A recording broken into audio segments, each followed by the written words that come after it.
Un ancien directeur de cabinet de Jacques Chirac, ancien ministre de la Coopération, condamné à 4 ans de prison avec sursis pour complicité de corruption active et passive, a été sanctionné d'un simple blâme.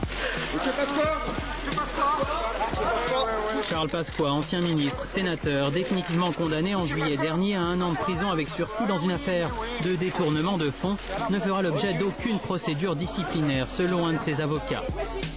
Ces 2 condamnations, plus lourdes que celles de Claude Gubler, n'ont donc pas été sanctionnées d'une radiation, de quoi nourrir quelques interrogations sur cette notion d'atteinte à l'honneur. Aujourd'hui, il y a une liste assez précise d'élus de la République qui ont été condamnés pour ces faits attentatoires à l'honneur et qui sont encore dans l'ordre de la Légion d'honneur. Ça pose quand même question, non? Vous ne trouvez pas?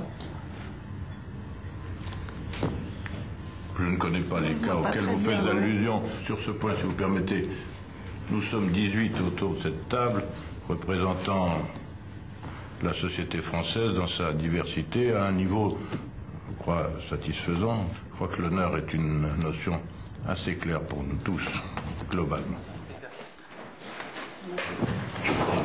Si vous faites un bon reportage, vous pouvez être chevalier directement. Un peu d'humour pour finir l'interview. Difficile pour les membres du Conseil de justifier leur choix quand leurs délibérations doivent demeurer secrètes.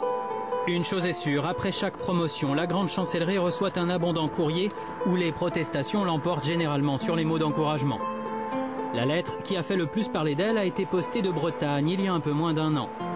Nous quittons Paris pour Landerneau, ultime étape de notre enquête. Depuis 1949, l'un des enfants du pays s'invite régulièrement dans votre vie quotidienne. Son nom, Édouard Leclerc, le fondateur du groupe de supermarchés leader en France.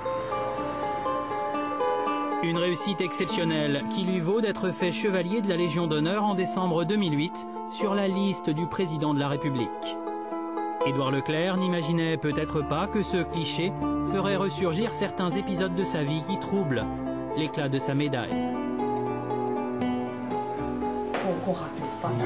Cette décoration a réveillé de tragiques souvenirs dans une autre famille originaire de Landerneau, la famille Pingam.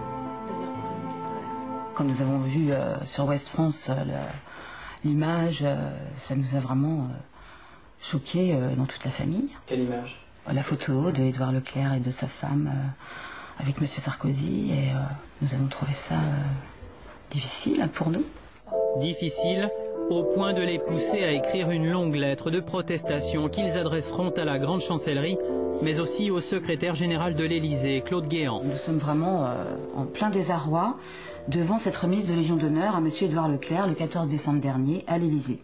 La justice de la République a-t-elle fait vraiment la lumière sur ses agissements pendant la guerre? Mai 1944, François Pingam, leur grand-père, est arrêté par les nazis après avoir été dénoncé par un jeune habitant de Landerneau, un certain Édouard Leclerc. François Pingam sera relâché, mais entre-temps, les Allemands lui auront pris son fils, qui porte le même prénom que lui. François Pingam, membre des francs-tireurs partisans, finira ses jours devant un peloton d'exécution. Il avait 19 ans. Exemple des plus belles qualités françaises, est tombé à 19 ans, en portant dans la tombe le nom de ses camarades qu'il n'avait pas voulu livrer. Édouard Leclerc n'a pas dénoncé le jeune résistant. Mais de nombreux éléments prouvent que le futur patron de supermarché a fourni d'autres renseignements aux soldats allemands. À l'été 1944, Édouard Leclerc, qui n'a pas encore 18 ans, est arrêté par la résistance. Les charges sont lourdes. Intelligence avec l'ennemi. Journaliste et éditeur breton, Bertrand Gobin s'intéresse à l'affaire depuis près d'1 an. Il a mis la main sur la retranscription d'une archive qui n'est pas directement accessible par le grand public, l'interrogatoire d'Herbert Schad. Ce sous-officier allemand, arrêté à la Libération, était chargé de traquer les maquisards dans la région de Landerneau. À propos d'Édouard Leclerc, il est venu à plusieurs reprises à la commandanture. Il m'a dit qu'il était un fervent partisan de la collaboration et que c'était pour cela qu'il me faisait des offres de service.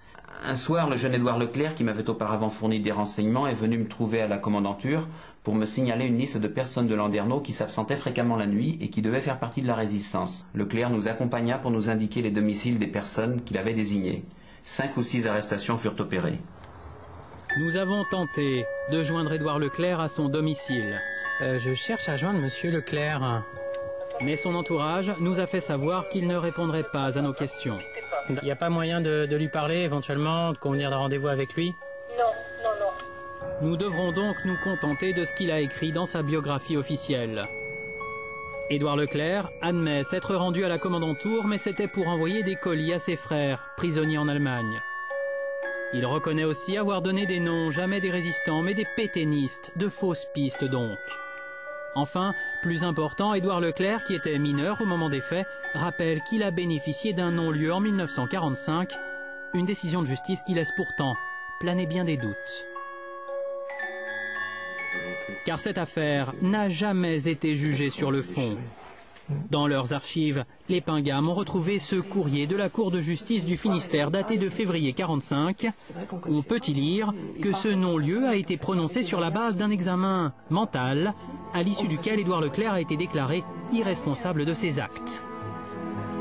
Plus troublant, un témoignage recueilli dans l'entourage même du patron breton laisse penser que les conclusions de cet examen auraient été faussées.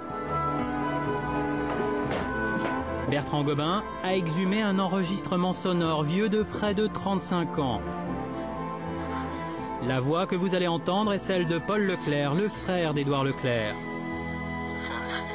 D'après lui, les parents Leclerc seraient intervenus pour faire libérer Édouard. Dans son dossier, tout y était pour qu'il soit fusillé. Et ce jour-là, mon père et ma mère se rouleront toute une nuit sur le plancher de douleur, messieurs, parce que leur fils allait être fusillé. Et alors c'est là que ma mère a décidé d'aller voir M. Pierre Branélec. Faites ce que vous pouvez, sauve mon fils, sauve mon fils. Les parents d'Édouard ont demandé l'aide de Pierre Branélec, un homme d'affaires influent dans la région. Fait arrêter, il ira chercher des amis de la résistance pour qu'enfin Édouard ne soit pas fusillé. Alors on a trouvé une solution. On a dit qu'il était inapte à ses actes. On l'a fait passer devant un docteur de la résistance qui dira il est fou. On lui a même expliqué comment il fallait faire pour faire le simulacre du fou. Et il sera ramené à la famille. Sans cette Légion d'honneur, ni Bertrand Gobin, ni surtout les Pingam n'auraient remué le passé d'Édouard Leclerc. Un nom qui était tabou dans la famille depuis plus de 60 ans. Je ne sais pas combien d'années. Mais à considérer qu'Édouard Leclerc éventuellement ait collaboré avec l'occupant, on ne peut pas considérer que c'est une erreur de jeunesse. Il y a beaucoup de gens qui parlent justement de sa jeunesse à l'époque, mais notre oncle aussi était très jeune. Et notre oncle est mort fusillé. Donc je crois que voilà, on peut pas. Il avait le choix.